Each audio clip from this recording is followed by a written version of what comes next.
পরিষ্কার বুঝেছি যে পরিবর্তনের সরকার আসার পরে রাজ্যের প্রশাসন, রাজ্যের সাধারণ প্রশাসন এবং পুলিশ প্রশাসন তাদের মদতেই, তাদের আশ্রয়ে, তাদের প্রশ্রয়ে এই ধরনের দুষ্কৃতিরাজ, দুর্নীতিরাজ, দুর্বৃত্তায়ন চালু হয়েছে এবং সেটা প্রাতিষ্ঠানিক রূপ নিয়েছে। তার ফলশ্রুতিতে এই ধরনের ঘটনা, নারকীয় ঘটনা ঘটেছে।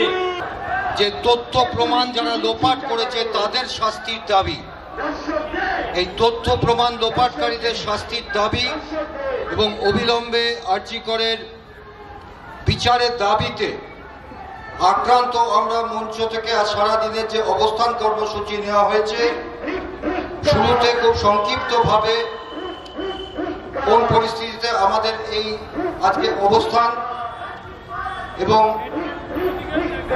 নির্যাতিতা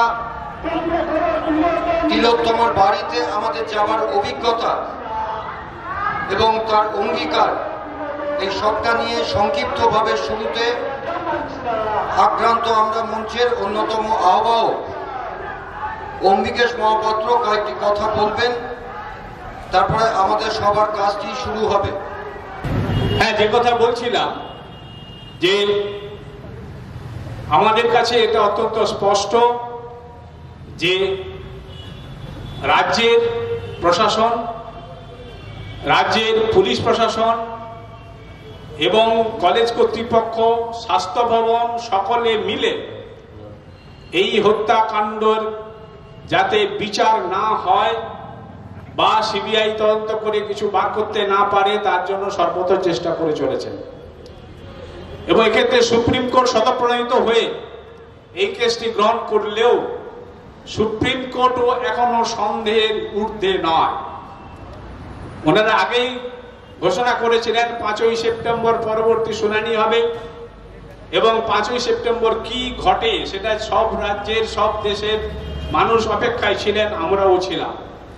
সেই কারণে আমরা আগেই ঠিক করেছিলাম 5 তারিখের পরে যখন 30 দিন হয়ে যাবে সেদিনকে আমরা এই সামাজিক গণঅবস্থানের ডাক দিয়েছিলাম এবং আজকে আমরা সেই কারণে এখানে উপস্থিত হয়েছি। আমাদের এই সামাজিক গণঅবস্থান আমরা সবে শুরু করেছি, রাত্রি 8টা অবধি চলবে। আমরা বহু মানুষকে সাদরে আমন্ত্রণ জানিয়েছি এখানে আসবার জন্য, অনেকেই আসবেন কথা দিয়েছেন। তার মধ্যে সুপ্রিম কোর্টের অবসরপ্রাপ্ত বিচারপতি, রাজ্য মানবাধিকার কমিশনের প্রাক্তন সভাপতি মাননীয় শ্রী অশোক কুমার গাঙ্গুলি 4টে নাগাদ আসবেন বলে আমাদের জানিয়েছেন।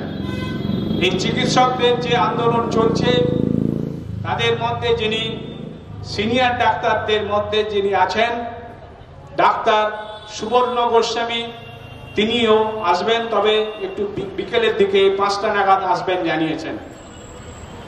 এবং আমাদের ইতিমধ্যে উপস্থিত হয়েছেন ওই যে নির্যাতিতা, সোদপুরের নাটাগড় এলাকার বাসিন্দা, তার প্রতিবেশী, তাদের পরিবারের লোকজনদেরকে আমরা আমন্ত্রণ জানিয়েছিলাম। তার পরিবার নির্দিষ্টভাবে একটা সিদ্ধান্ত নিয়েছে যে তারা আন্দোলনের সঙ্গে আছেন, কিন্তু এখন কেবলমাত্র আরজি করে তারা যাবেন।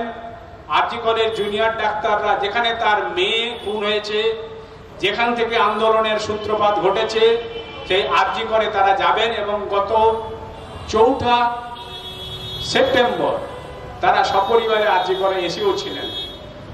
যাই হোক, তারা বলেছেন যে এখন আরজি কর ছাড়া অন্য কোথাও যাবেন না, কিন্তু আমাদের এই আমন্ত্রণে তারা সমর্থন দিয়েছেন, কিন্তু আসতে না পারার কথাটাও তারা জানিয়েছেন এই মুহূর্তে। কিন্তু তার প্রতিবেশী আমাদের মধ্যে উপস্থিত হয়েছেন, তিনি বলবেন হয়তো। এবং আমরা যে স্কুলে নির্যাতিতা পড়াশোনা করেছে একেবারে উচ্চ মাধ্যমিক স্তর পর্যন্ত, সেই স্কুলটির নাম হচ্ছে সোদপুর চন্দ্রচূড় বিদ্যাপীঠ ফর গার্লস। সেই স্কুলের প্রধান শিক্ষিকা আমার কথা হয়েছিল, উনি আসবেন বলেছিলেন, কিন্তু ডাক্তারি পরামর্শে আসতে পারছেন না।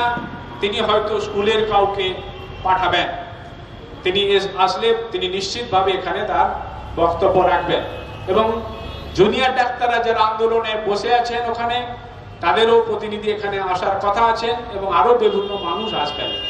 তো যাই হোক, আমি এখন বেশি কথা বলতে চাই না। আমরা যে কথাটা, আমি যেটা আক্রান্ত আমরা বোঝাপড়া থেকে বলতে চাই, আমাদের আক্রান্ত আমরা অভিজ্ঞতা থেকে বলতে চাই যে 2011 সালে পালা বদলের পর শাসক দল আশ্রিত দুষ্কৃতী এবং পুলিশ প্রশাসনের যোগসাজশে একটি দুষ্কৃতী রাজ চলছে এবং দুষ্কৃতী রাজ চলার ফলে যারা দুষ্কৃতিমূলক কাজকর্ম করে বেড়াচ্ছে গ্রামে গঞ্জে শহরে নগরে, তারা কলকাতা পুলিশ, পশ্চিমবঙ্গ পুলিশের আশ্রয়ে প্রশ্রয়ে আছে এবং স্বাভাবিকভাবে প্রকৃতি বিজ্ঞানের নিয়মে এই দুষ্কৃতীরা যখন আশ্রয় প্রশ্রয় পায় তখন পুলিশি ব্যবস্থার মধ্যে আরজিকর মেডিকেল কলেজ হাসপাতালেও তারা কাউকে ছেড়ে দেয় না, এটাই তার প্রমাণ।